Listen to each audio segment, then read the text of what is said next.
Okay, we're live. We're going to let the stream, you guys know the drill. We're going to let it breathe just for a minute here, just for a second. Make sure it's nice and stable. Welcome in, everybody, to the Huddle Up podcast, presented, as always, by Mile High Huddle and powered by Overtime Media.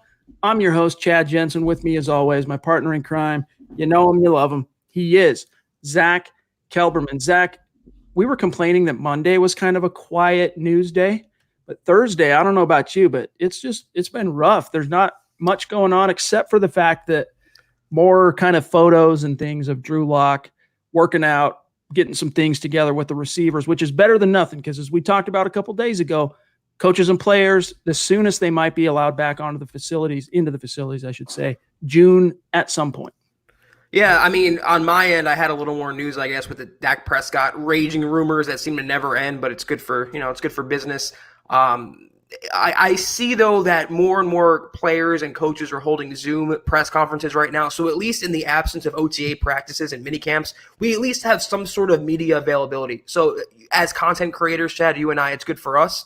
Right now, we wish it was a more normal season, not this virtual off season, but we'll take what we can get right now. Yeah, this thing is killing us, man. It's like we complained about a couple days ago that even if, it's not like there's a lot that happens at OTAs, but at least with OTAs, you get the media availability after each practice, and you hear from the head coach every day. And, it's fodder for guys like us that we just eat it up. We analyze every word. We can spin 20 stories out of 2 players' media availability. And unfortunately, we're not getting that. Now, the Broncos have made a couple of players available for virtual pressers, if you will, and we've been on those. We've put Luke Patterson on those each and every time. And I think we had Drew Lock and Kareem Jackson on one, and then Cortland Sutton. I want to say Noah Fant, but it might not have been Noah. But either way, that's what we've had to get by with, and it's a far cry from what it usually is like traditionally. So hopefully, knock on wood, hopefully they can get back to business here in the relatively near future and get guys back in the building. Yeah, it's encouraging, though, that in the meantime, at least Locke is doing everything he can to meet up with his receivers and form that chemistry. And really, I don't want to say, gaming the system, but he's doing everything up until the boundary of what the distancing rules are and what the nature of society is right now. Locke is conforming to that, but still with the mindset of a franchise quarterback going into his first year as a full-time starter, gathering the chemistry, getting his players together, and giving some sort of advantage before training camp in late July. Guys, you know what today is. It is our favorite podcast episode of the week. That's we right. are your football priests, and each and every Thursday night, we're here to offer you the absolution and answers to your burning Broncos questions. And we're going to get to those here in just one second. First, though, we're going to run through a couple of quick matters of business, say hello to our awesome listeners and viewers who've been hanging out in the room, like Toy Mafia, Darvel, what's going on? We'll get to your question, Darvel. See you guys. Young Hog, what's cooking? Hopefully it's not still buffering for you, my friend. Big E, Juana's in the hizzy. Johnny Baby's in the hizzy. We'll get to Johnny's super chat here in a minute, but welcome in, everybody. Couple of really quick reminders. We also have a winner of the giveaway on Apple Podcasts to announce tonight. We'll get to that here in just a minute. But really quick, guys, the show is growing each and every week, so we have to make sure our new listeners know how to find us. Make sure you are following the show on Twitter at HuddleUpPod. That's how you keep your finger on the pulse of what's happening with the show in real time. And while you're at it, you want to also make sure you're following Mile High Huddle, at Mile High Huddle. Easy to do. Breaking Broncos news and analysis as it's unfolding in real time. And then one last thing here, guys, is you want to get yourself one of these hats. You want to get a Football Priest t-shirt. You want to get a Mile High Huddle hoodie, State of Being. You want to get a face mask. You want to get one of the mugs that have been really popular as well. Check out huddleuppod.com. Get your swag on. And it's another way to support what we're doing at MHH. If you're not in a position to do that, it's all good. Some people, a lot of people right now are going through difficult times. So we're not going to ask you to do that. But if not, just do this. Here's 3 simple things you can do, organic, to support what we're doing here. First of all, if you're on YouTube and you're among that 35 to 40% of our viewers that aren't subscribed, take care of that. It helps us. It helps you. You can click the notification bell and ensure you don't miss a live stream ever. Like it, share it, especially like it, guys. That helps us in the algorithms to rise up and reach new listeners. So take care of that. All right, Zach, we'll get the conversation flowing here really quick by grabbing John. This is 2 nights in a row that he jumps in, leaves a super chat, and then bounces out because he has to work. Jumping in with the $10 super, showing that generosity and support. We appreciate you, John. You know that. He says, just wanted to show my guy some love since I can't watch live again today. Hope the MHH fam has a great night. And remember to smash that like button. Hashtag state of being, baby. Denver Broncos for life. Very cool, John. We appreciate you. And Darvel, Zach, let's answer Darvel's question because he's been, I've noticed this last week or so, he's one of the first people in the room, hanging out, waiting for the stream. He says, good day, gentlemen. Hope you both had a great day.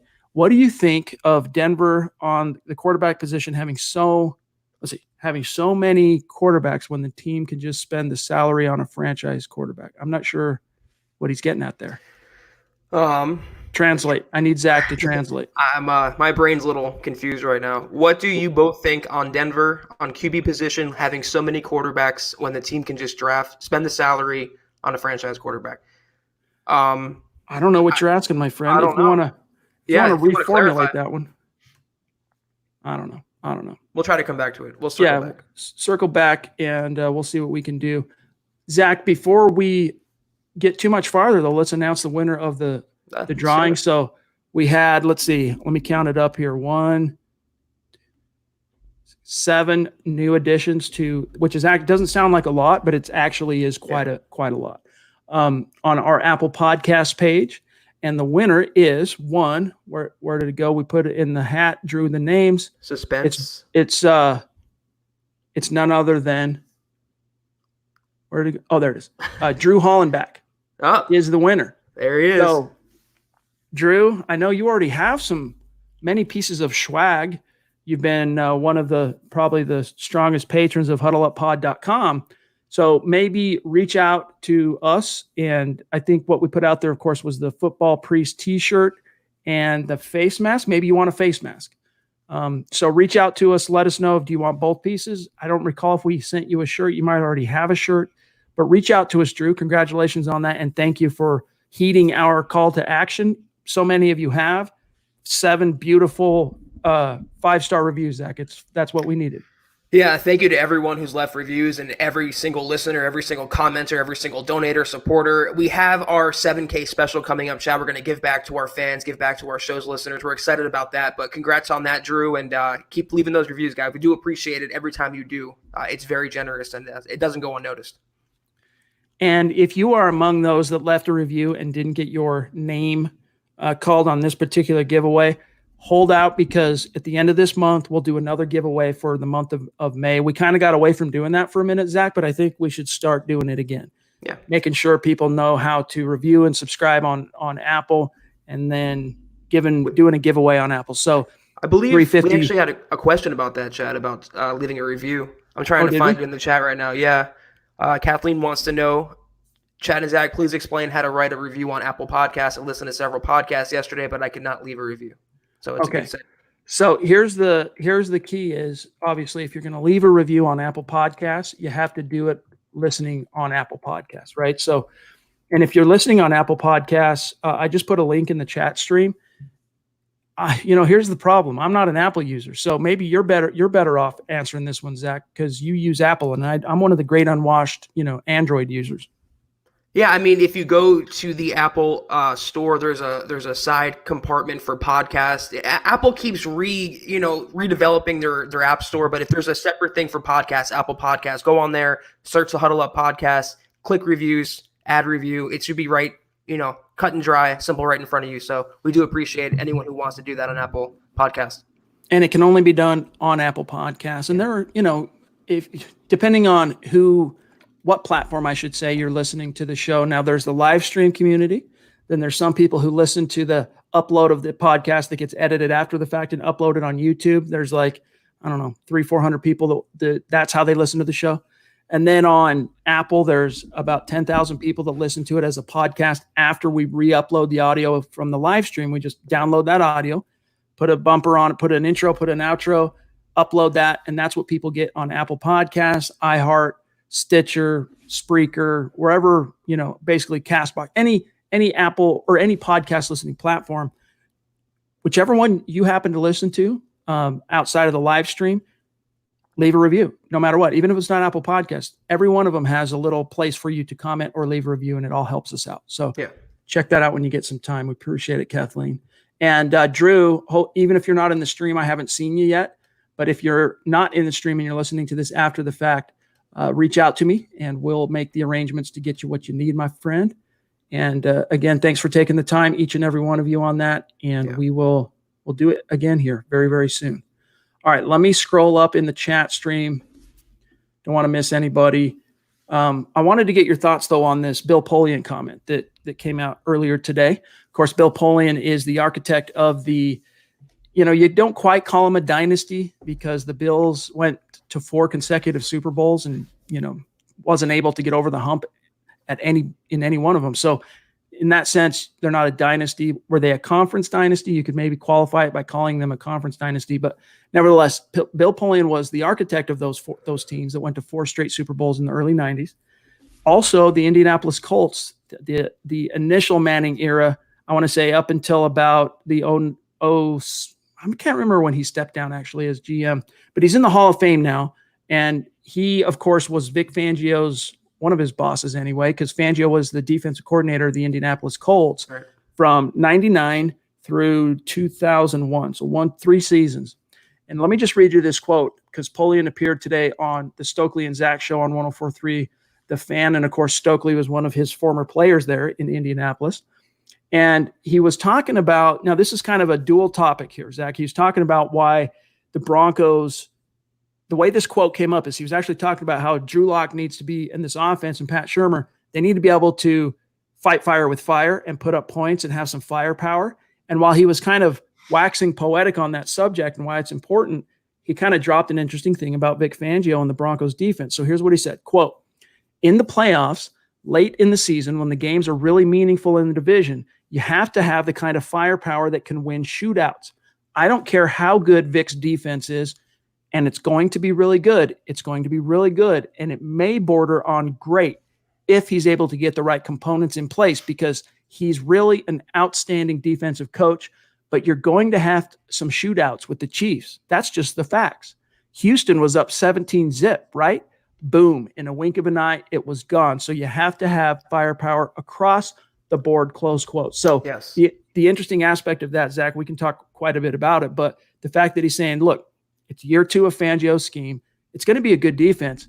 I think it could be a great defense. And Zach, if this does in fact end up being a great defense for Fangio in year 2, these Broncos are going to win a lot of games because this is going to be a significantly improved offense. We know that. We don't know how improved, but it will be improved. I really tend to agree with what he's saying here. The old guard, the old message is defense wins championships, and defense can take you to a Super Bowl. But as we saw last year with Patrick Mahomes, offense nowadays wins the championships. Nowadays, the offense is what puts people in seats and what brings titles to team facilities. It's just the way it goes. You saw it with Lamar Jackson this year, Patrick Mahomes the year before that. You still have to have a good defense, but the best teams now are the balanced teams. There's no coincidence as to why Kansas City finally got over the hump when they improved on defense. They always had the same offense, but they came within 1 game of the Super Bowl in 2018, and last year they finally made the big game and won because of their quarterback. So I tend to agree. As great as a defensive mind as Vic Fangio is, as great as this defense can be with all the pieces they have in place, it still comes down to Drew Lock taking that next step as the franchise quarterback. And you can hold with the Broncos defense, you can hold Mahomes to 24, 25 points, but do you have confidence the Broncos offense, again, can outscore those 24 or 25 points? In years past, it wouldn't happen with the Simeons, with the Lynches, with the Osweilers. Now, with Lock, you can have that. You can meet that. You can defeat a limited Kansas City offense. So I tend to agree with this message a lot. Well, and even think back to those Peyton Manning teams with under Bill Polian and even the Broncos squads. But at any point during Peyton Manning's career, the offenses always got out. I mean, always is an absolute. So often got out to a lead. And what did that allow those defenses to do? Tee off, sell out, really do kind of pin their ears back. Yeah. You had Dwight Freeney and Robert Mathis in Indianapolis racking up double-digit sacks every year. In Denver, it was Vaughn and DeMarcus Ware. Well, Vaughn and Elvis Dumerville for 1 year, and then Vaughn and DeMarcus Ware. And it can have that kind of a positive trickle-down effect on the defense. When the offense is really good, it can take some pressure off them, allow them to pin their ears back and get after them. So hopefully when we talk about balance, right, as a balanced team, a balanced defense, it starts trending that way, because for the last 3 or 4 years, obviously, as we know, well, 5 years really, you can go all the way back to 2015, this defense has been carrying almost all the water. I don't care what kind of defense you have. You can have the 2000 Ravens defense, but nowadays in the 2020 NFL, you're not going to win games 6-3 anymore. You're not going to win games with just a dominant ground game. Look at Lamar Jackson and the Ravens. For as good as he was last year, he got bounced out of the playoffs pretty quickly. He wasn't putting those offensive numbers up to hang with the better teams that he was facing. It's not just defense, it's not just offense. But what he's saying, Polian's saying, they already have a good defensive scheme in place, but the offense is the question mark. And if they can make that question an answer and Locke can be that franchise quarterback, the Broncos are going to be a scary team. I'm happy at least one more person in the national media is seeing that. Let's grab Robert here, who wants to know which AFC West team besides the Chiefs will have a dangerous running game. You know, the Raiders did last year, with Jacobs. Very good point. I think even though we don't quite yet know how the snap share is going to work and overall what the scheme is going to look like exactly, who was it today? I read an article. They ranked Melvin Gordon and Phillip Lindsay as the number 2 running back duo in the NFL. Wow. So honestly, I think it's when it all comes out in the wash and you can actually look back on it and measure statistics and the whole nine, I think it'll be pretty close between the Chiefs and the Broncos in terms of which running game is the most prolific. I'm going to give the edge. Assuming Melvin Gordon is the Melvin Gordon the Broncos think they're getting, him with Phillip Lindsay, considering his talent and ability, they're going to have the best running game. But the Raiders with Josh Jacobs, he's a really, really good runner, and the offensive line is built to open holes for him. The Kansas City Chiefs, they had Damian Williams. They drafted Edwards-Helaire. That's a pretty good ground game when Patrick Mahomes is your starting quarterback. I'm still giving the edge overall, considering how pass-happy that Chiefs offense is and how they're going to rotate running backs in Kansas City. I'm going to say the Broncos have the best running game in the West. I was peanut butter and jelly, dude, when the Chiefs took Clyde Edwards-Helaire, dude. Great pick. I was hoping not early. I didn't want the Broncos to spend a first or second round pick, but there was a part of me that was hoping maybe in the third they could get him. But anyway, that's neither here nor there. Super Chat superstar Christian jumps in with a $5 super. Appreciate you, my friend. Christian. He says, do you still expect the Broncos to sign one of the 3 tackles come July or August? So speaking to those top 3 that are still out there, if you had to make a bold prediction now, Zach, or you were putting some money down on it, what's your answer for Christian? You know what? I'm going to say they sign a tackle and it's going to happen before July. I'm going to say it happens sometime in the next month or so, 4-5 weeks. I think the Broncos realize now they cannot go into training camp. I'm not going to go on the same spiel I always go on. Everyone knows how I feel, but they cannot go into training camp with just a hobbled Elijah Wilkinson, the sole contingency plan behind their 2 starting tackles. So yeah, I don't know who it's going to be. It's not looking like Jason Peters. The longer Beachum is out there, though, given his ties to Mike Munchak, it just makes too much sense to not to happen.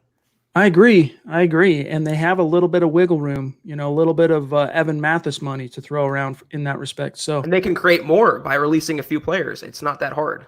Yeah, especially Jeff Heuerman at this point. Yes. They just, it's. What are you waiting on? It's a logjam at tight end. And Jeff Heuerman, solid veteran, but nothing to write home about. You basically sent the message that you needed to send to this offseason. Basically, these last 2 offseasons, Zach, were an indictment on Jeff Heuerman because first round was Noah Fant last year. This year, not only did they sign a tight end and Nick Van Epp, but then they also drafted Albert O. It's a great point. Yep. We'll see. Brian, speaking of superstars, really appreciate you, my friend, jumping in. Still the individual record holder for the biggest individual super of all time. And we don't forget that, Bri. So it's good to see you, my friend. He says, I'm happy I get to see at least 2 of the first 4 games in New Jersey. I'm trying to think. 2 of the first 4 games. You got the Jets in week 4. Week 3 is Tampa and Denver. Week 2 is Pittsburgh. Week 1 is Tennessee. So I'm not sure what you mean by that, right? Yeah, it can't be the Giants or the Jets, only teams that play in New Jersey. Yeah. Bills playing, obviously, upstate New York. Either way, that's cool, though. If you get to see a game, that's good for you, my friend. Hopefully you can go to the game, if you can get in. Yes. There's fans in the stands this year. We're keeping our fingers crossed on that front. things continue to seem positive on, not to derail this pod. A lot of people super sensitive when it comes to these things. If you say anything that is not 100% within the orthodoxy, we get just, even today, you and I were discussing a tweet. Someone added us. I can't remember who it was, and I wouldn't use their name on this anyway, telling us that literally, if you look at our podcast, Zach, as a pie chart, the sliver of time that we even mention or talk about this issue is so minuscule that it would be less than 99.9% of our show, right? It'd be less than that. So 99.9% of our show, football, Broncos, and that little sliver, it would still be less than that. And dudes trip over us even bringing it up because we're not viewing it through an apocalyptic lens and that everything needs to be shut down from now until, we're gray in the beard. So anyway, Stu jumping in, as always, supporting Mile High Huddle. Zeus McPeak from the clouds. That's right. And Stu, we're going to be reaching out to you here soon if you have an interest. Not everyone is going to be interested in that, but we are going to be featuring our superstars here on the podcast in a little bit more unique way as we get closer to the season. And so just ask yourself, Zeus, whether or not you want to appear on a live podcast, and we'll be in touch here soon. All right, let's see here. Really appreciate, as always, Stu, the support, my friend. Let me see here. So many awesome viewers in the stream. I see Kathleen's question there. Let's grab Jordan. Oh, Jordan, dude, you need to send us that. You need to send us that selfie you've got in your profile pic, my friend. Rocking the gator. Let us give you some a shout out on MHH social media. So reach out to us, my friend. That's rad. He's got the MHH face mask in his YouTube profile, repping the brand like a true boss. He says, which depth player has the best chance to overtake a starter this season, similar to what Alexander Johnson did last year? Zach, for me, it honestly comes down to Draymond Jones. I think Draymond Jones, it's only a matter of time before he supplants Shelby Harris this year. And it just comes down to whether or not he makes that jump, Jones. And I think he will. I mean, what he showed down the stretch as a rookie really surprised me. And I think Vic Fangio and Ed Donatel, and of course, Bill Collar, that trio of defensive coaches, I think they're big fans of Draymond Jones. They're going to encourage that. The Broncos only brought Shelby back for 1 year, right? It was a 1-year deal. They said something in a subtext, right? When they only brought him back for 1 year, they're saying that, look, we've got options at that position beyond this year. And I think you're going to see Draymond. I wouldn't be surprised. This isn't a bold prediction. I wouldn't be surprised if Draymond Jones is starting at defensive end opposite of Jarrell Casey by the end of this season.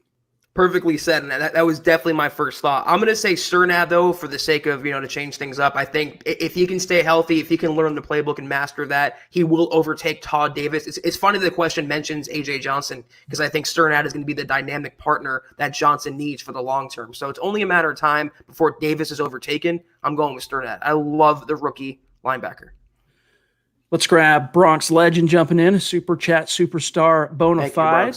We've missed you seems like the last couple pods. I don't remember seeing Bronx Legend in the stream. So it's good to have you here for the Mile High Mailbag, my friend. He says, with Michael Ojemudia's smarts and Coach Fangio's evil genius on defense, what are the chances that Michael balls out in year one? That's a really good question. And I think he's, we told you this coming out of draft weekend. We said that Michael Ojemudia is a sleeper to kind of come out of nowhere and steal a starting spot this year, Zach. And I mean, we haven't seen anything that would dissuade us from that in the first place. Nothing's happened, right? So I think there's a good chance he could be a real stud. I think there's a good chance that he's going to break that bad juju Elway has for drafting corners in the third round.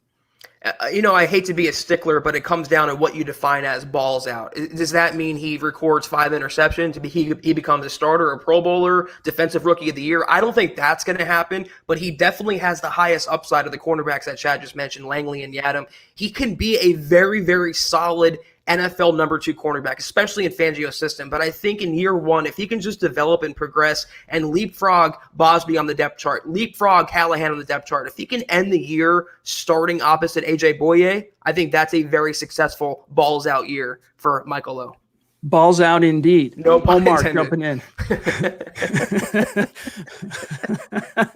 Omar jumping in on Facebook. We, of course, don't want to neglect our awesome Facebook audience. He says, "What's up, guys? I want to know your opinions on Nick Wright's predictions of Denver going 3-13. I have Denver at 9-7.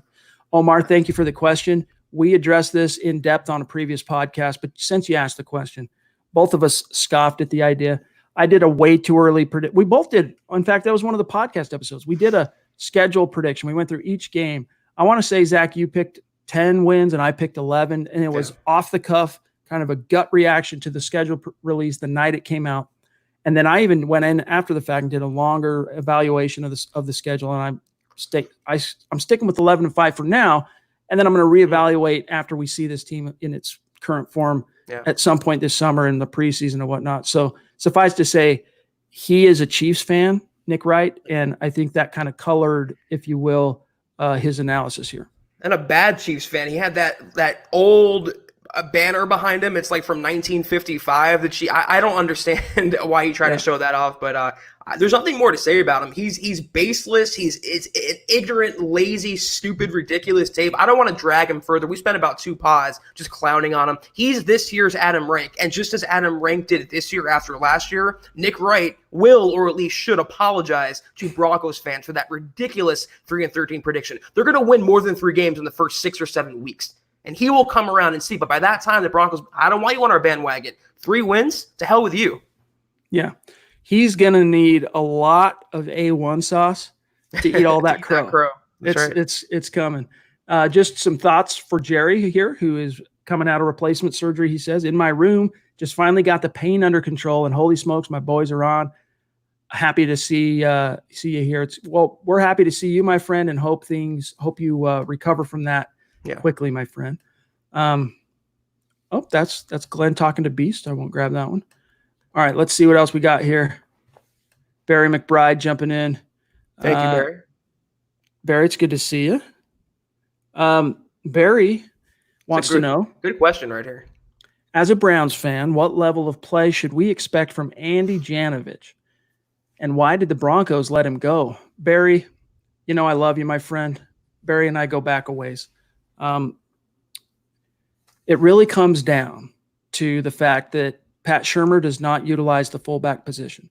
The funny thing about it, Barry, is you probably know this by now, because I know you're a man that does your research covering the Browns.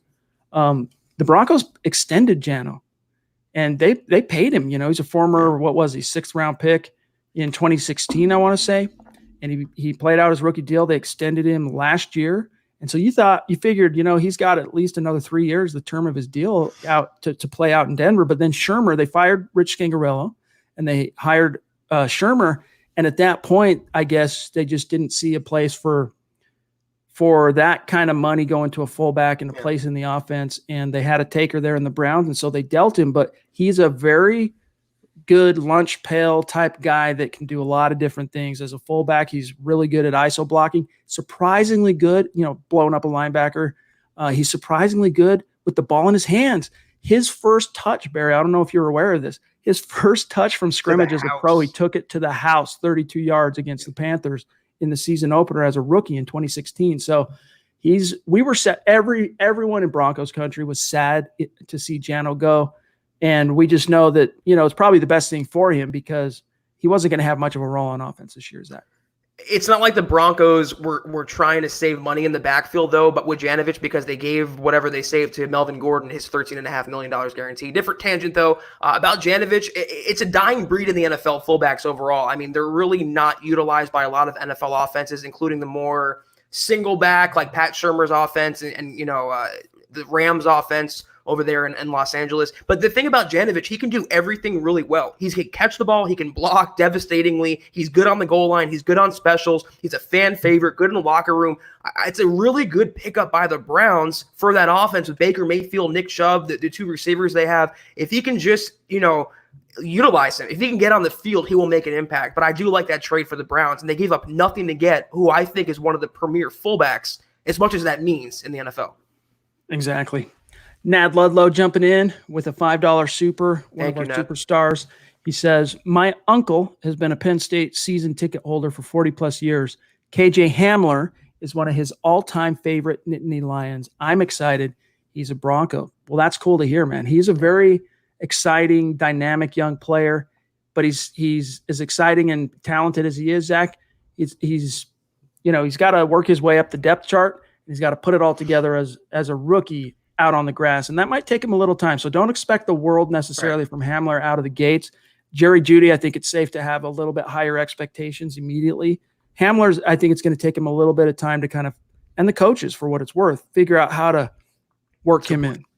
Yeah, I wasn't the biggest fan initially of the Hamler pick. I mean, I'll say it again. I didn't think the Broncos should double up that soon. But I've come around and I've resigned myself to him being on the team, and I've accepted him and what he can bring to the table, that Tyreek Hill level speed with Drew Lock, Courtland Sutton, Noah Fant, Jerry Jeudy. It's so exciting. But what Broncos fans think is because he was a second-round pick, because he's super fast, he's going to be a 1,000-yard receiver. He's going to be an instant day-one contributor. Like Chad just said, he can be a sub-package player to start out. He can be a rotational player to start out. He might not be getting significant snaps. They can put him in 3-wide packages. They can just have specific routes he can run on the field. He's going to be a weapon going forward. But 2020, at least initially, it could be kind of an acclimation process for a guy who needs to develop more of a well-rounded game than just speed. Norman Hall jumping in with the $5 super. Thank you, Norman. Thank you, Norman. And if you're on Twitter, make sure you reach out so we can connect and shout you out after the show, my friend. He says, love the show. I started listening to you guys since the start of last season and haven't stopped. Awesome. That's awesome, dude. I'd be curious to know, Norman, how you came across the podcast. Was it as a, listening on Apple and then you heard about the live streams? Was it from YouTube, the live streams? And I'd be curious to know, et cetera. And Jordan here, Jano was great for special teams too. Was he just traded to get salary cap relief? That was part of it, but it wasn't the predominant, factor. It was, they didn't have need of a fullback. And if you're going to use a fullback in any way, if you're going to retain one, you're not going to be, a top 5 paid fullback. And, it's just a waste, unfortunately. So, we all wish that the Broncos were made up of 11 Janos or 20, 22 Janos. Yeah, that's right. Old Broccolivo. The thing, though, is the Broncos were incentivized because they got something in return for him, though. I just mentioned fullbacks being a dying breed. The fact they got any compensation, even future compensation, like, okay, we're going to probably cut this guy anyway. He's not going to have a role. We'll get something while we can for him instead of, chopping him for nothing. Yeah. Yep. And, they drafted him with a 6th-round pick, utilized his services for 4 seasons, and then dealt him for a 7th. So that's not a bad deal for the Broncos. Yep. Ashish jumping in on Facebook. Hi, guys. What do you think about Pat Shurmur's offense? Is it really good at utilizing the various weapons we got in the offseason now?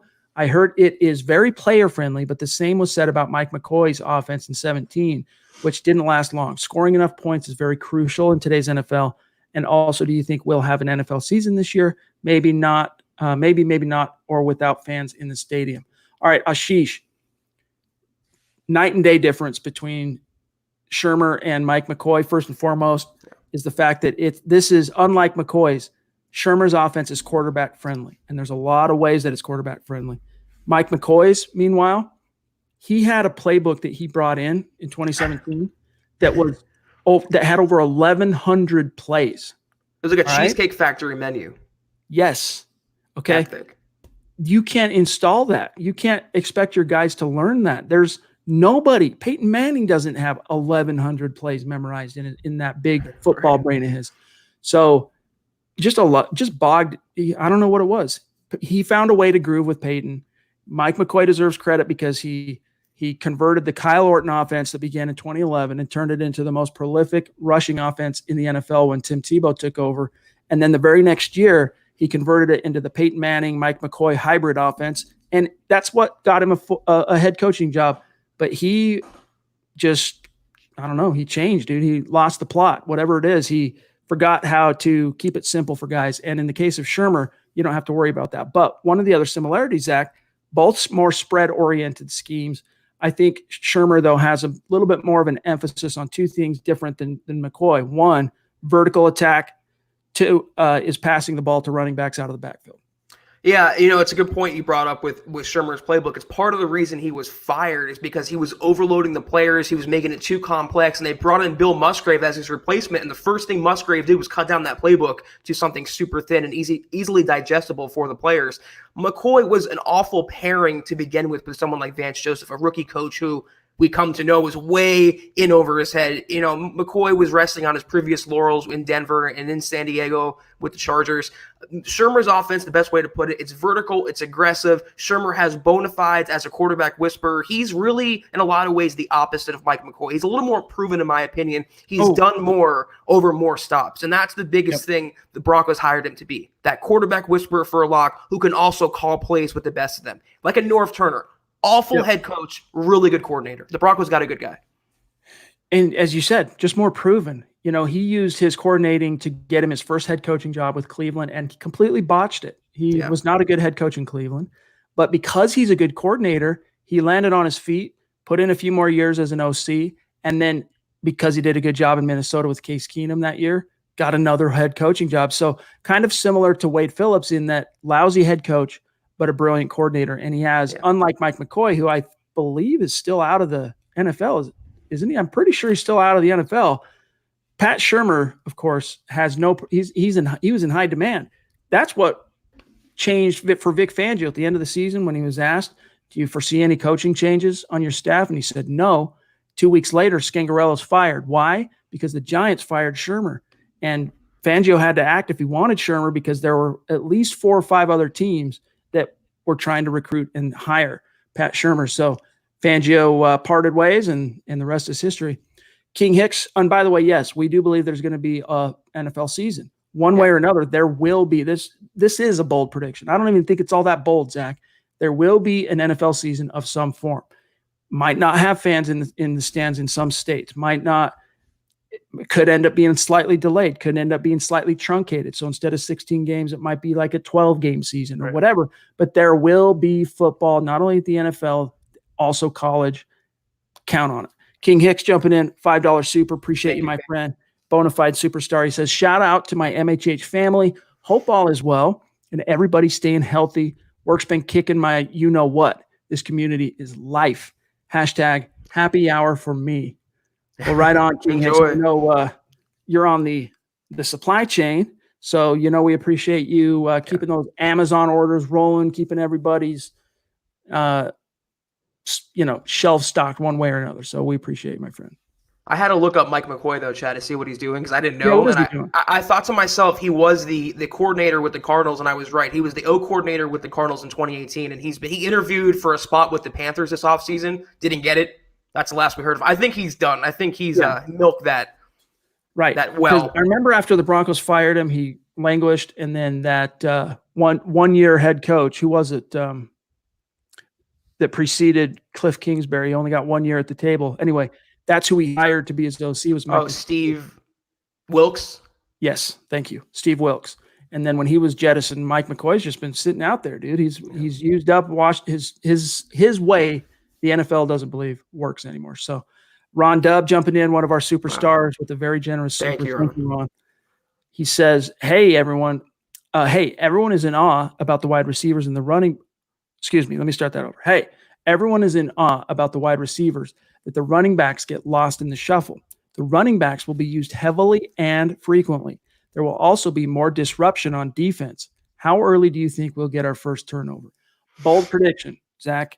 Week 1. Last year it took 4 weeks. It'll be week 1 this year. You'll see that be an emphasis. And, thanks again, Ron. Every team has, ebbs and flows of good and bad juju. And for whatever reason, that first month last year on the schedule, Murphy's Law just had its boot on the Broncos' throat. What could go wrong went wrong.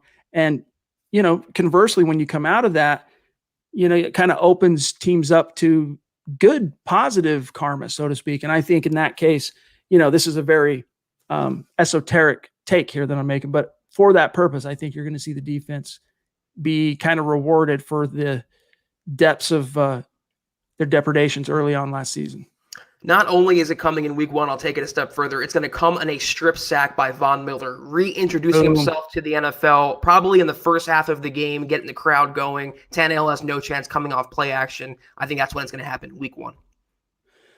Glenn, this particular article, he's wondering who the number 1 running back duo was. I mentioned that in this article, it was Lindsey and Gordon were listed as number 2.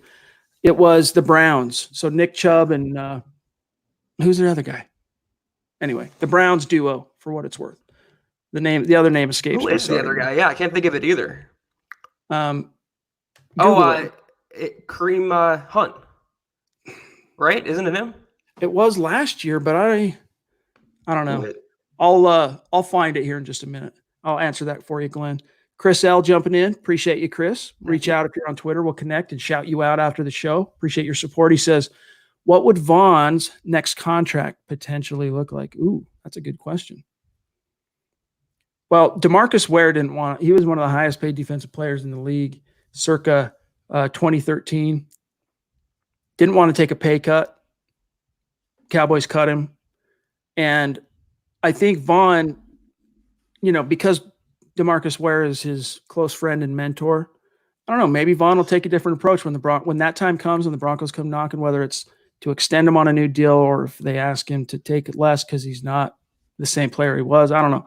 But I think that point is coming sooner than later. Zach, what's your answer for Chris? I think, like I said in the past, it's going to be determined by this season. Obviously, Vaughn had a really down year last year. It was probably his worst season statistically since his injury-marred 2013 season, I believe it was. Mm-hmm. So if he goes back to being the Vaughn that we know, the 15, 18, 20 sack Vaughn, the Broncos will have no leverage. He can starring on a Vic Fangio defense, back in the playoffs. He's back at being the franchise cornerstone. But if he gets injured or has another down year, the Broncos are going to be like, listen, we'll give you an incentivized 2-3 year deal, prove it deal, and let's get back to the bargaining table. It's going to be determined a lot by 2020. Very true. Very true. This is a crucial year for Von Miller. Not to say like nobody misconstrue what we're seeing here. He's not on the bubble or anything like that. But in terms of his long-term standing with the team, he really needs to hit it out of the park this year. Doesn't mean he needs to lead the league in sacks, but he needs to get back into the double digits, be a consistent force, make plays when the chips are down like he did for all those years. And earn that money. And the money will flow. Yep, that's right. Mike, very cool, my friend. That's right, skate punk from the 90s. I was in a band for many years in straight out of high school, dude. And we were a skate punk band, and we toured around. We had a lot of fun with it and played on the Warped Tour for a couple of years, and it was a lot of fun back in the day. But skate punk now, most people don't even know what we're talking about. But for those of you who are curious, skate punk, some of the bands you might know, like Offspring, technically, that they were a skate punk band from the 90s. So that's just one example. But it's good to meet a fellow punk rocker, my friend. That's still, honestly, dude, if you looked at my musical rotation at 40 years old, it's the exact same bands, dude, that I listened to when I was 15, etc. What does he say here? Can you get in Spotify so I can listen in my Tesla and not tie up my phone? We're on Spotify, bro. It's a nice flex, too, with the Tesla. And yeah, dude, that's a nice little flex you got there, buddy. Kind of jelly right now. Yeah, dude. All right, let's see here. What else we got?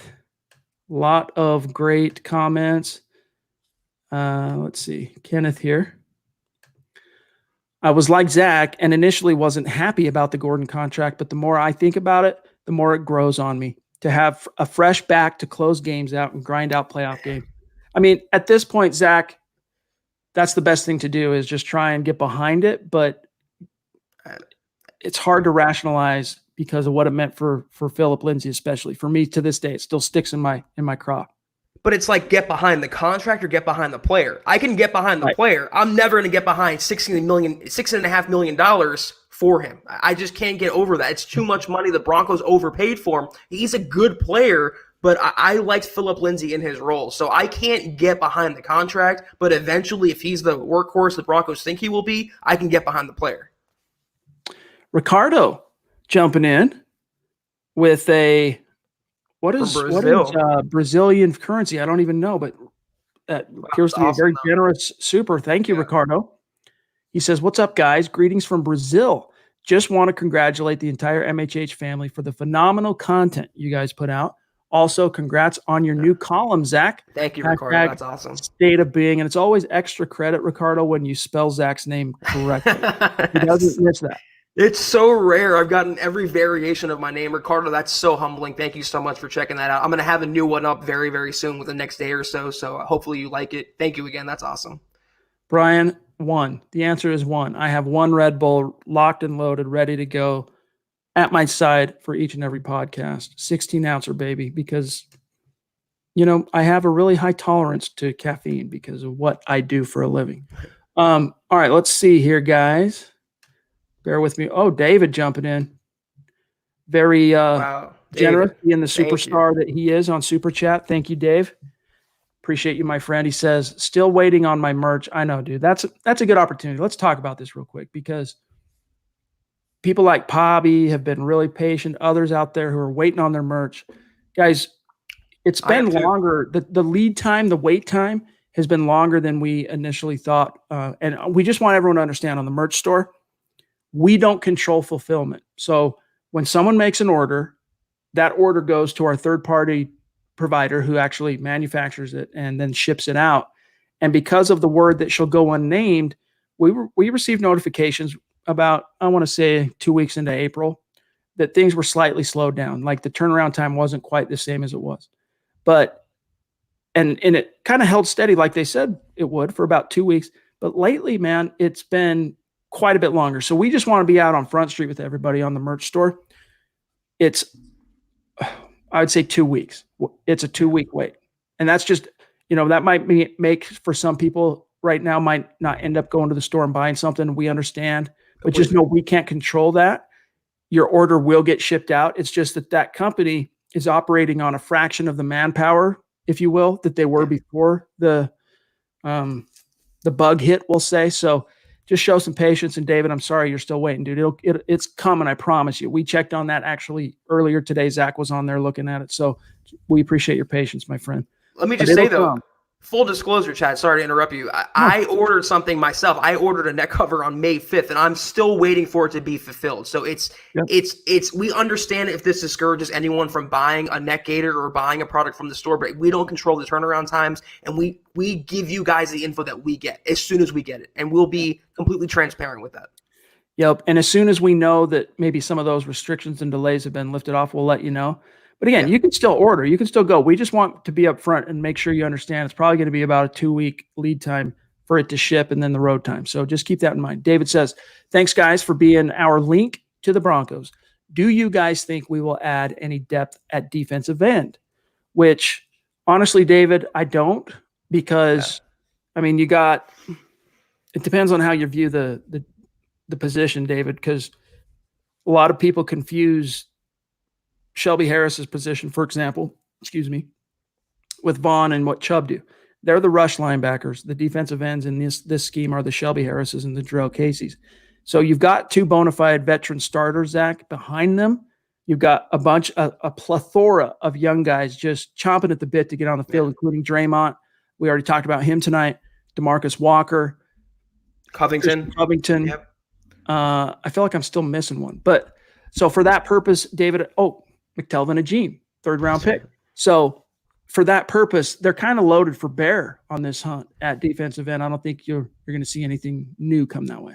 I think if there's one position that they can safely leave alone for the rest of the year, it's defensive line. They have plenty. It's a great mix too, Chad, of veteran and youth, young and old. It's a good mixture of potential and also floor right now for the Broncos. But that big trade for Jarrell Casey, I'm still excited about that. Regardless of the backups behind him or the depth behind him, having his prowess on the defensive line for a 7th-round pick, my favorite move of the offseason, Chad. Amen. George jumping in, one of our superstars from the MHH Mount Rushmore. We appreciate you, George. And by the way, thank you for clarifying on Twitter. On his super chat yesterday, there was a little bit of a typo, and it kind of confused Zach and I at first, but then we kind of figured out probably what he meant. And then after the fact, he reached out to clarify on Twitter. So thanks for doing that, George. Appreciate you, my friend. And we're looking forward to you being in the gut reaction streams after each game this year as well. There will be games. It's going to be fun. And yeah, this is a reminder, Buona Beast here, Kelberman's Corner. Zach has a column and a mailbag that he's going to be publishing under milehighhuddle.com called Kelberman's Corner. That's going to be a couple times a week. So be looking for that.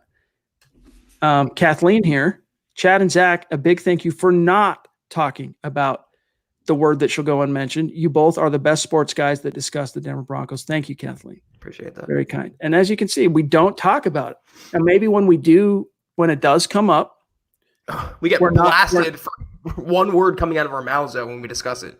Yes, and I think it's because we don't just regurgitate what is being pushed around in the mainstream press. So I don't subscribe to the groupthink in football and politics and my personal opinions. I don't believe in the groupthink that check marks what they're saying. I'm forming my own opinion, and those who disagree with it, I'm sorry. Amen. Leroy jumping in. Appreciate you, my friend, on Facebook. He says, Douglas Coleman, the undrafted safety from Texas Tech, I think can be the replacement for Will Parks when given a chance. He's a ball hawk. What do you guys think? The way it was explained to me when the Broncos first signed Coleman is that he's the quintessential Fangio DB. So if that proves to be true, I will watch some of his film. His representative sent us some cut-ups from to Mile High Huddle that we looked at.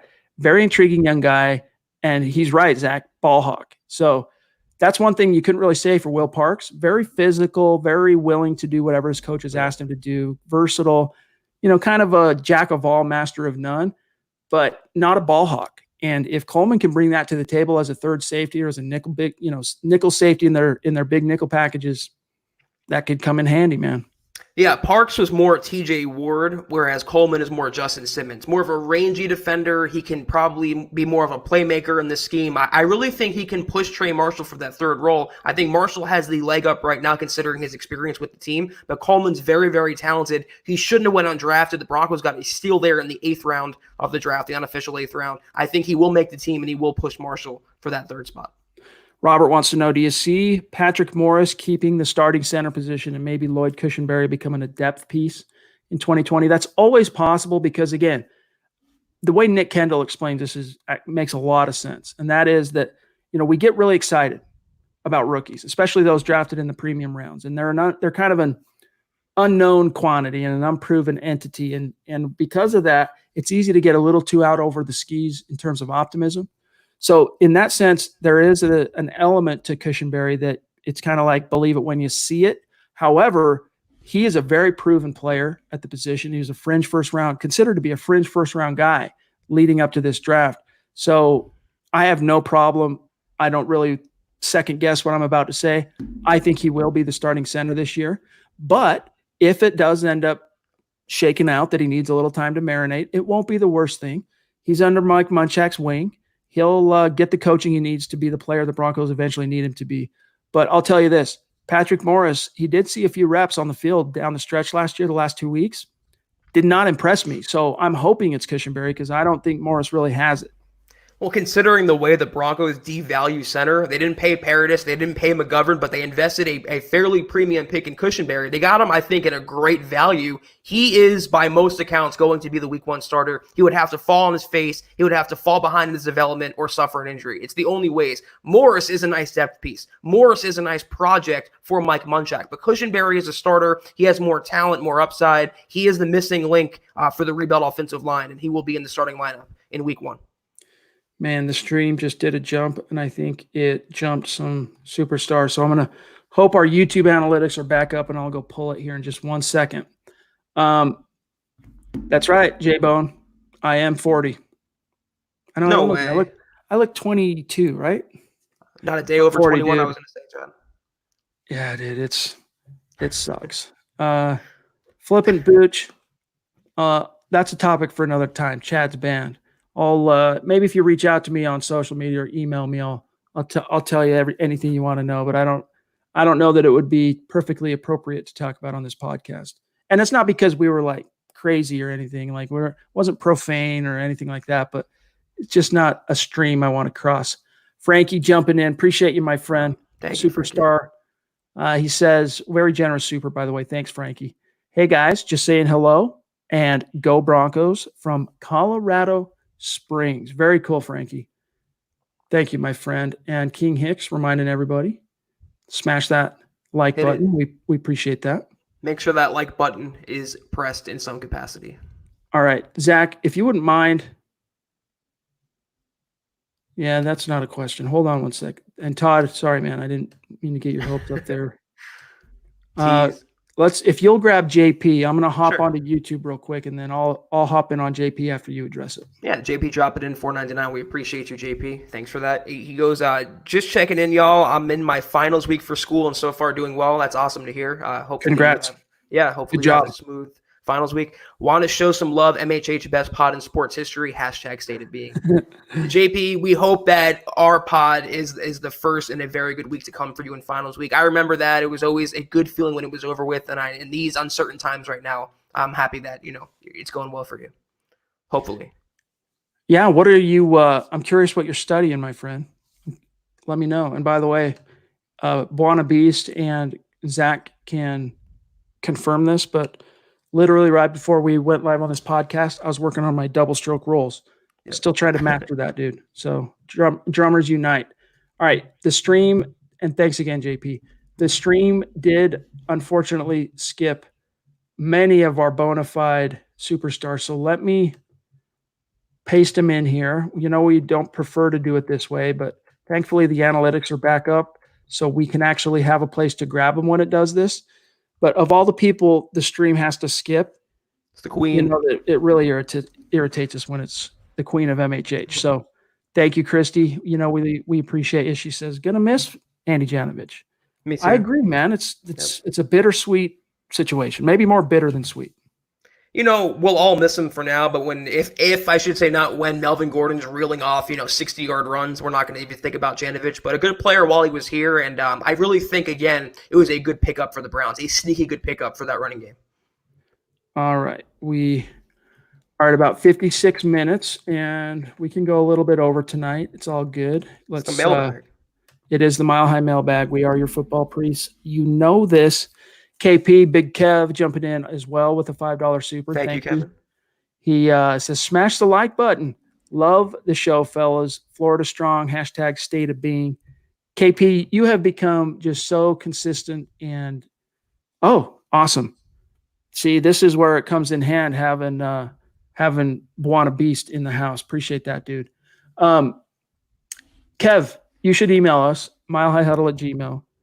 And give us your personal deets. Let's get you out tell us what your t-shirt size is, and let's get you out a Football Priest t-shirt, dude. Little thank you for how consistent you've been in your support, my friend.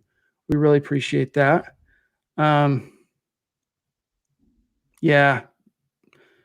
Buana's let me know it did skip. Okay, so Glenn, let me grab Glenn real quick. Where did it? Sorry, bear with us one sec, guys. Well, I'll just kind of march through 1 second here. Let's grab Terry. You know who it is, ladies and gentlemen. It is the man up in the frozen tundra of Canada, proving, as always, that Broncos country is not a geographic location. It's a state of being. He's just showing the love, Zach. Doesn't have a question, not really trying to say anything other than showing the support. State of being, Broncos world. And we appreciate you, my friend. I don't know if Canada has a Mount Rushmore or a similar, structure, but he's definitely up there. All right, let's.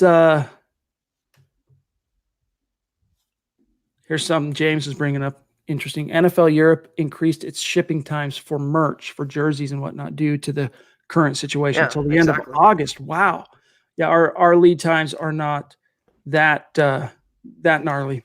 Newton, if you want to be a superstar, you super chat. It's only on YouTube, so you got to be watching live on YouTube, and from there, it's pretty self-explanatory in the live chat. We're not going to ask you to do that, but that's how you do it if you're interested in supporting what we're doing here at MHH. Justin brings up, hey guys, why isn't there an MHH Discord? Let's get the best crew on all the platforms. It's funny you say that, J-Bone, because we're coming out with a Discord here very, very soon. Not a lot of information I can tell you right this second, but we have a crack team, a brain trust, working on getting that set up. For those of you who don't know what Discord is, it's kind of tied to, it's a social media, but it's also kind of tied to YouTube and Twitch for streamers and for the communities that are within the channels and the streams. And it's a place where if you're a subscriber, for example, at Mile High Huddle on YouTube or Twitch or Facebook or whatever, and you're a big part of the live stream community, what we're doing here, Discord allows you to keep the conversation going, engage with what we're doing, I don't know. I'm still learning a little bit about it myself, but we're going to have one up here very soon. Okay, there it is.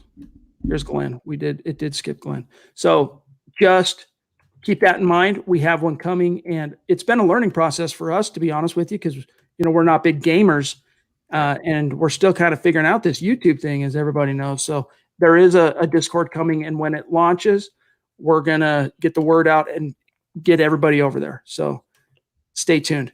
Glenn, appreciate you, my friend. He says, how many wide receivers do you think the Broncos on the 50? The Broncos will keep on the 53, and which ones? The weapons are sick. Hashtag state of being amongst Pat fans. Screw these bad. That's a sweet hashtag.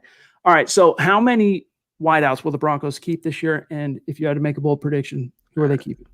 My bold predictions, they don't keep 6. I think they go 5. And the last 5, I mean, it's going to be Cortland Sutton, Jerry Jeudy, KJ Hamler. They're locks. I think Tim Patrick is mostly a lock. So it comes down to Deshaun Hamilton. It comes down to Juwan Winfrey. It comes down to Tyree Cleveland. I'm going to give the advantage there to Deshaun Hamilton. I don't think, considering the pass-catching weapons they have at tight end and also in the backfield, they're going to need to carry 6 receivers. They can go heavier in the secondary, offensive line, defensive line. So those 5, I think, are going to be on the 53. I'm going to say Sutton, Jeudy, Hamler, Hamilton. And I'm leaving, honestly, I think it would be unwise to carry 6 this year, but they might have to because it's an embarrassment of riches. But at the same time, they could maybe get by Zach with only 5 and sneak in 2 or 3 onto the practice squad, because there is that new wrinkle where on game day, they can call up 2 extra guys off the practice squad, swell the roster to 53 for game day only, and then send 2 guys back down to the practice squad. So if you can access those guys on a game-by-game basis, why would you carry 6? Right. You carry 5, and you just hope that KJ Hamler can be the return guy that you need. There's going to be a lot of receivers regardless on the practice squad. I think Cleveland's a lock to go there. I mean, if they leave off a Patrick, or maybe not Patrick, but leave off a younger player like Winfrey, he can be on the practice squad. There's going to be a stockpile on the active roster and the practice squad of receivers for Drew Lock. Isaac wants to know, are you guys going to do a Broncos live play-by-play and reactions during games? So as longtime listeners of the show know, our calling card has been the Gut Reaction podcast. In fact, that was the podcast we looked forward to each and every week. Before we turned it into a daily podcast in January of 2019, Zach and I would do the Gut Reaction podcast after every game. And then Nick and Carl would do the preview, the Scout's Eye preview of each matchup. Then when we went daily, we still did the Gut Reaction. And, Nick and Carl did the preview, so to speak. We maintained that Gut Reaction through the live streams beginning last year. It was great. We plan on continuing that. But Zach, a lot of our listeners want us to actually live stream while the game is going on. And it's something that we're considering, but in no way, shape, or form would it be us on screen and you seeing the game also on our screen. It would be like it is now, where it's just our faces on screen. We're watching the game. You're watching the game. Right. We're talking about it together. We're considering doing that, but it's very time consuming. And we also have a lot of responsibilities content-wise during the games. Articles, if a player gets hurt, we got to get that news out. Quotes, we have our open thread at milehighhuddle.com that we have to manage. So we're considering all the options. We might do that. I don't know, Zach. What do you think? Do you think we should live stream games or keep it with the Gut Reaction?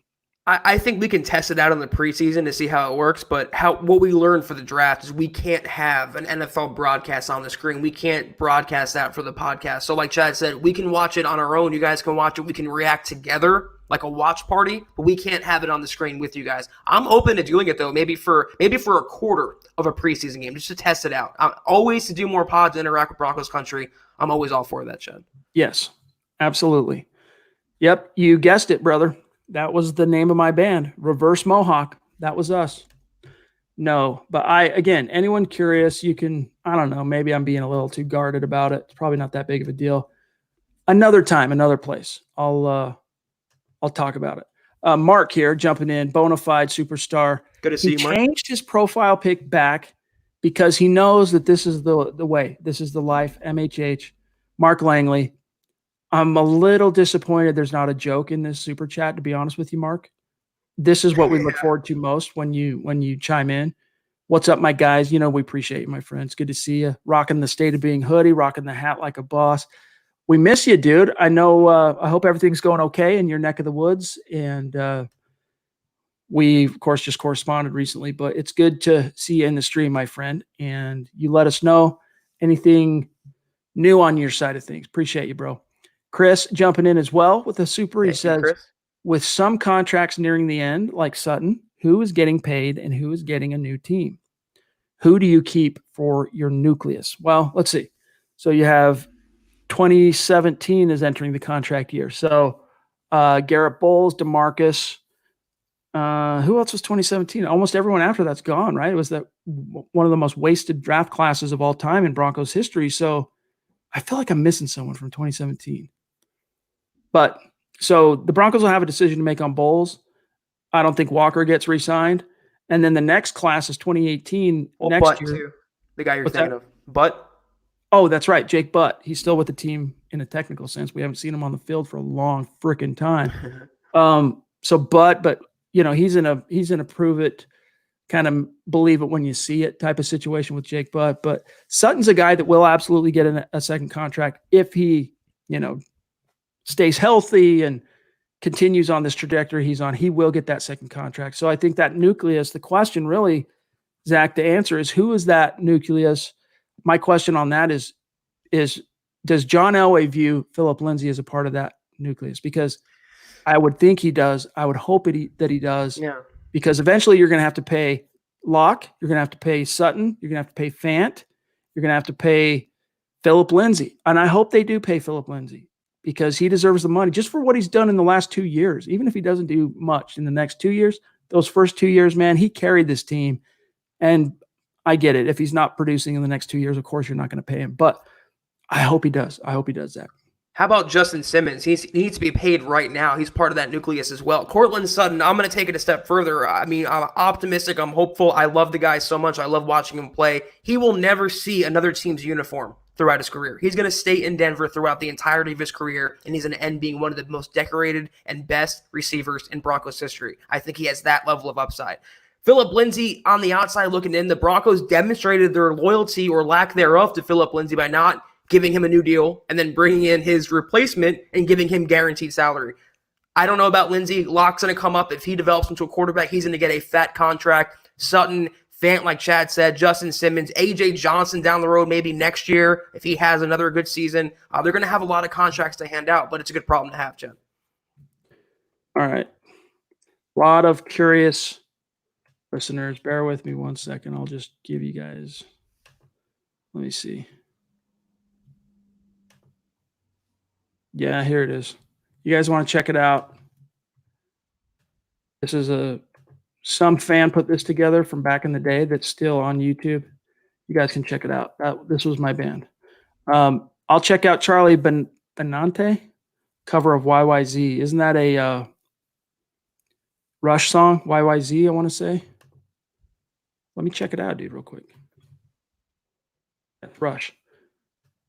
Check that out after the fact so I don't bore everybody here. No, Charlie, the band wasn't Butthole Surfers.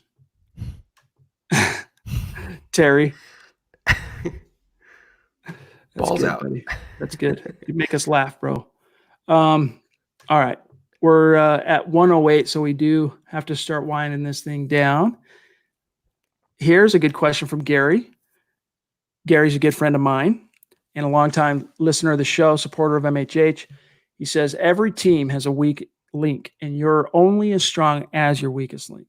What do y'all think is the Broncos' weakest link? Zach, you answer first. Number 72.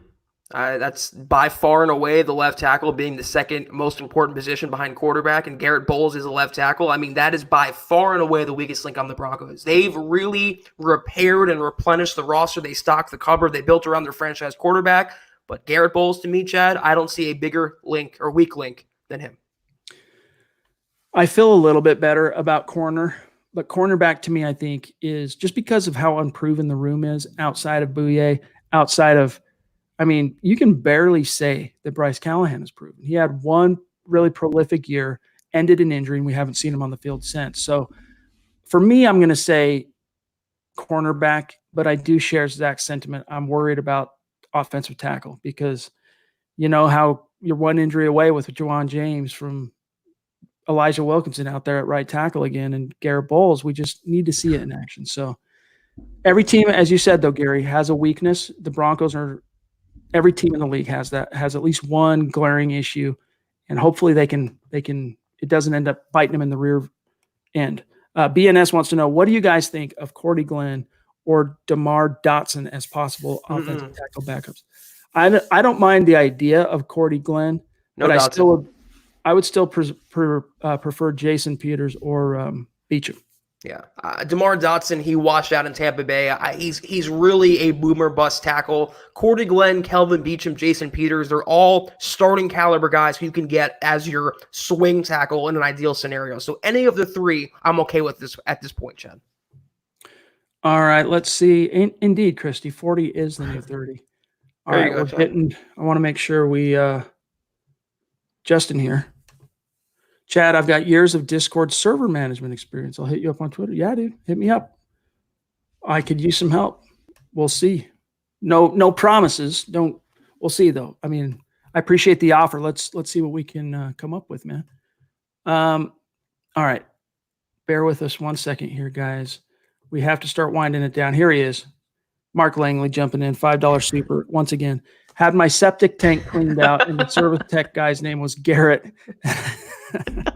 And I told him I'm glad you're here because I have a lot of used toilet bowls. Hashtag never fails, Mark. There you go. Now we're talking, Mark. Oh man, now we're cooking with grease, baby.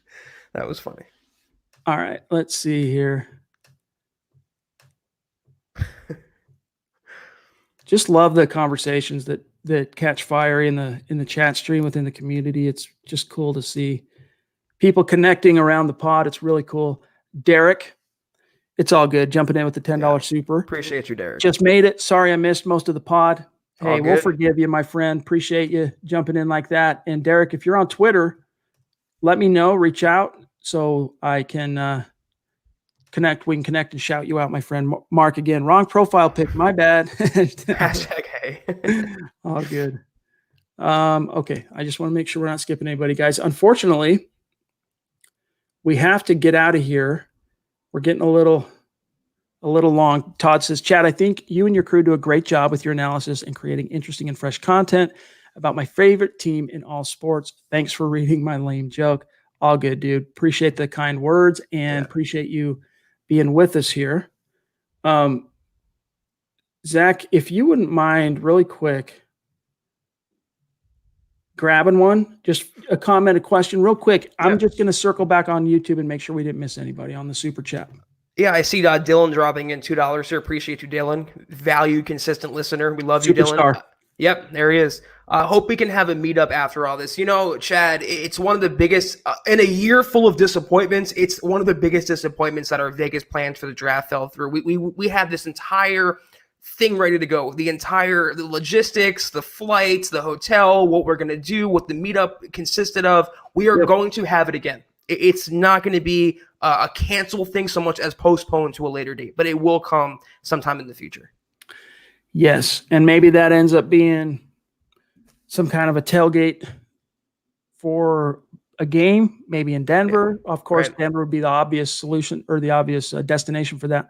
Maybe we could also do one. We have a lot of listeners in Vegas. Maybe we could do something on the Vegas away game when they play the Raiders. Good point. So we're going to be striving to put stuff together. And that's one of the cool things about your support, this organic support that has come from Super Chat from the YouTube community is financially, it's going to give us options to do that kind of cool stuff where we can organize meetups and do things. Whereas, you know, just working off what we do with the written content at the website might not have been feasible to just drop everything and, you know, put together a catering event and rent a room or, you know, section off a tailgate and provide food and drinks and stuff for a get together now and travel nevertheless for if it ends up being a Vegas trip or whatever. So you guys organically support the show the way you do gives us those options, my brother. This is pretty funny though. If we had a meetup, every time someone says bowls, we all drink, I would have alcohol poisoning in like 10 minutes. So that's not a great drinking game involving Garrett Bowles. Good to see you, Gary, as well. All right, guys. We have to get out of here for now. Thank you for making this Mile High Mailbag as enjoyable as always. And we got to bounce out for the week, but Zach and I, of course, will be back in the saddle Sunday night, 6:15 Mountain, 8:15 Eastern. And in the meantime, there will be a couple of pods from, I believe, Dove Valley Deep Divers Friday night and Saturday night, the usual time, the 6 o'clock local hour, 8 Eastern. There will be a podcast from Eric and Lance.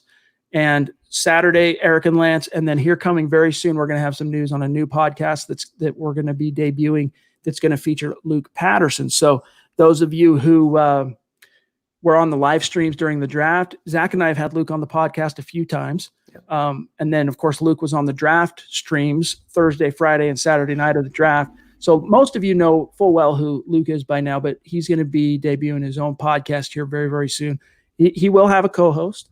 I'm not going to spoil it or ruin it quite yet. We'll wait till he's 100% ready to unveil that, but that's coming down the pike here very, very soon. So stay tuned for that. But in the meantime, look for Dove Valley Deep Divers to do 2 podcasts again this weekend, and make sure you don't miss it, guys. They need you in the community as much as we need you. So check out those podcasts.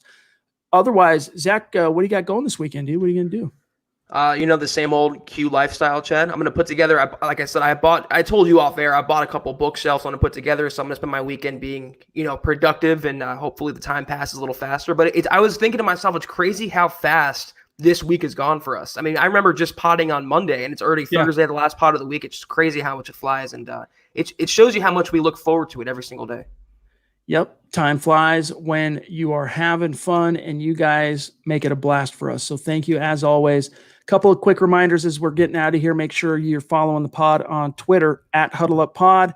And then also don't forget to like this video, whether you're on YouTube, Twitch, Periscope, Facebook, wherever you're watching this thing. Make sure you like it before you bounce on out. You guys have no idea how much that helps us. And then follow on Twitter at Mile High Huddle. My partner here at Kelberman NFL on Twitter, and myself at Chad and Jensen.